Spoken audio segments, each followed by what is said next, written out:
Hi, it's Elisa at Bowman Library with a whole new middle grade book spotlight. So for this week, we are exploring some of the books that have been nominated for the Virginia Reader's Choice Middle Grade Award. Okay, so here's how this works, okay? And here's why it's so important, because you play a huge role in this. Okay, so this is a state book award for Virginia. Okay, what happens is there is a list of books. There's 4 different lists. Okay, there is a middle grade, that's one we're going to be looking at today, okay? And there are 10 books on each list, okay? The goal is you read at least 4 of these books, then you get to vote for which one is your favorite, okay? If you read all 10, bonus. That way you get to make the best decision you possibly can, okay? But there are 10 altogether, okay? They've been nominated, then you get to help pick the winner, okay? Now, we're not looking at all 10. We are only looking at 6 of the 10.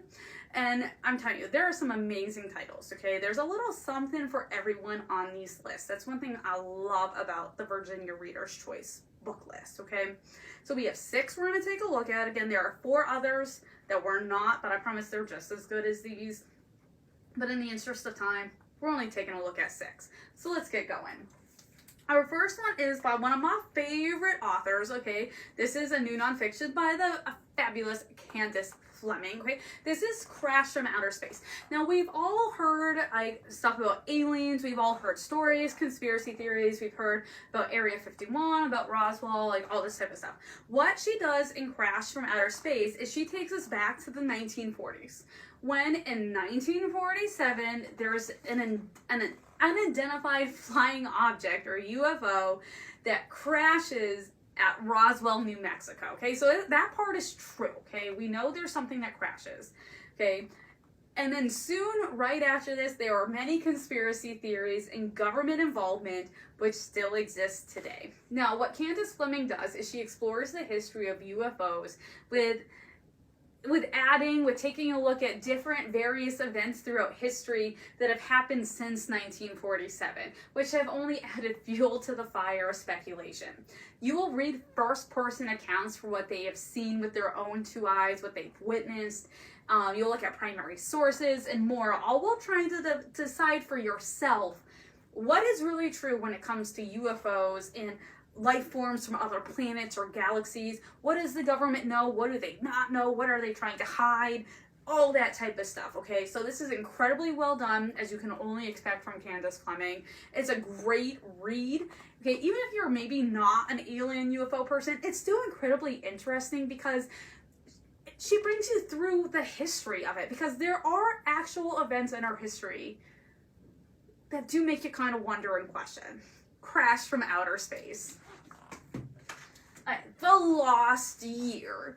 So, it is the height of the COVID-19 pandemic when we meet 13-year-old Matthew. Now, Matthew has been stuck at home with his too busy workaholic mother and his 100-year-old great-grandmother, whom he calls Gigi. It is when his video game console is taken away, though, that Matthew is tasked with helping Gigi organize her personal effects. It's as he is helping her that he stumbles across a picture of Gigi as a young girl. And not only is Gigi in this picture, but there's another young girl. And when Matthew starts to ask questions, it kind of leads Gigi to revealing part of her past. And it's not necessarily a past that she has wanted to talk about. Matthew learns that the other girl in the picture, that it was Gigi's cousin. Okay, and the picture was from 1930. And that there was a third cousin who was not in the picture. But what happened to her is a terrible secret. Now, as Matthew starts to dig into Gigi's past, he starts to piece together the family story, which is going to open a door that cannot be closed. Now, this is a deep look at our time, and a time in history which is not usually talked about, with atrocities that Joseph Stalin inflicted on the Ukrainian people in the 1930s, okay? It is told from multiple points of view. You're in the present for some of it with Matthew. You do go to the past with Gigi and the cousins. It is a heavy and dark read, okay? It is not an easy read, but it's incredibly well done. It's important, it's compelling, it's sobering, it's one that will make you think, and if you're like me, you will have to go and research more about what happened when you're done with this, and it will stay with you way beyond the back cover. Okay, an incredible read. This is The Lost Year. Okay, this one's a little bit different because this one is an ebook. All right, we're mixing it up here. Look at us go, okay? So this we do not have a print copy of, but you can totally find it as an ebook on Libby, okay? So totally use that. If you don't know how to use Libby or anything like that, come on down to the library. We will totally help you with that, okay? This is The Girl in the Lake. Now, Celeste is on her way to spend a week with her grandparents at their lake house, and she is dreading it, especially since she cannot swim. She has tried, and it's been an epic fail, and then she also has nightmares about falling into the water and not being able to get out, okay? She gets to the grandparents' house. From the start, there are some weird things that are happening, such as there's lights flickering, there's sounds of footsteps in the attic, and then there's strange things that occur that family members blame on her, but she knows that she did not do. Things kind of come to a head when one night she's standing in her bathroom and she looks into the mirror, and looking back at her is another girl. Like, not her, okay? It's not her reflection, okay? When she confronts her grandparents about the house being haunted, what she is told is something she is not expecting and will change everything Celeste knows about her family and her history. Now, if you want to read a ghost story, which has some twists and turns, stuff you're not expecting at all walking into reading this story, this is it. Now, I will tell you, this one isn't like too spooky creepy. There are some like creepy things that happen, but it's not anything, you know, that's gonna like freak you out type deal. But there are some twists and turns. If you want a kind of like more twist and turn ghost story as opposed to like jump out of your seat thrills, this is it. This is Girl in the Lake. Simon sort of says, okay, so I want to start by prefacing with this one that this book by Erin Bow, she does an incredible way of taking a really, really sensitive and deep topic and turning it into something with a little more of a humorous edge. But I do like to try to give you, before we get into this, it does discuss trauma and PTSD and the incident in question that leads to this is a school shooting, okay? So with that said, it is an incredible read, okay? So our story starts when we meet 12-year-old Simon, okay? And it's right when his family is moving to a new town. The previous year, Simon was the only survivor in his classroom when a school shooting occurred. He has spent the year in therapy and being homeschooled, and now his family is moving to a town called Grin in Barrett, Nebraska, which has been designated a national quiet zone, meaning there's no internet, there's no cell phones, there's no television, and Simon is hoping he's going to be able to start anew, fresh. No one knows where he is, especially since no one in the town knows what happened to him, okay? They don't know the story that follows him. He quickly starts making friends, and Simon is like feeling like this may work out, especially when he figures out one of the main draws with Grin and Barrett is they have these gigantic telescopes in which scientists come from all over to try to discover various forms of life that are not on Earth, okay? So Simon and his friends decide that they want to set out to discover the aliens that everyone is trying to find. But when his story does come to light in the town, everything that Simon has been building may fall apart. Now let's look at overcoming tragedy, trauma, PTSD, which is a process, is when it's handled with grace and realism. It's a lightly humorous story which tackles a difficult topic. I know it kind of sounds weird to put all of those together with humorous, but again, Erin Bow does an incredible job with it. It's an impactful read, but it is, yeah, there's some humor to it. This is Simon Sort of Says.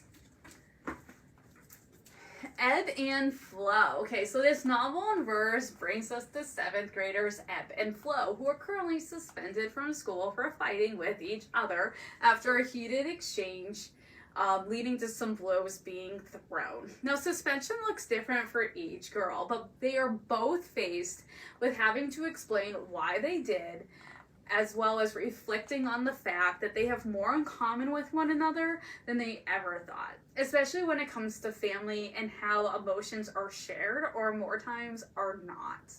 This story is messy just like life, with its consequences that come with choices and actions. And when their fight goes viral and people in the community start choosing sides, the ebb and flow decide there need to be some accountability from the both of them. Now, this realistic novel is layered with real life situations, emotions, and will have you thinking about maybe various situations that you have been in as well, in which you've had to reflect and look at what are the possible consequences that have come from actions and choices. This is ebb and flow. And our last of the 6 is Invisible. So, our graphic novel starts with us meeting George as he has been summoned to the principal's office with 4 other students, but we as the reader have no idea why. It is as the story is told, though, through all the different points of view, that we learn that the 5 students who were in the principal's office together, that they were placed in this group as part of a community service initiative that the school was starting. And it was to help out in their school's cafeteria because they were all seen as Latin, even though none of the students identify as that. So that's a whole nother different conversation there. It is during this community service, though, that they meet a mom and her young daughter who are living out of their van, and they decide they want to help them, even though that means that they are going to have to go against some of the school rules. You will get pieces of the story from each character, as well as learning about each as an individual, reminding us that everyone has a story. This graphic novel explores a number of deep topics, but it's one that is still relatable and serves as a reminder to all readers that we never know what anyone is truly going through at any time and the difference we can make to one another.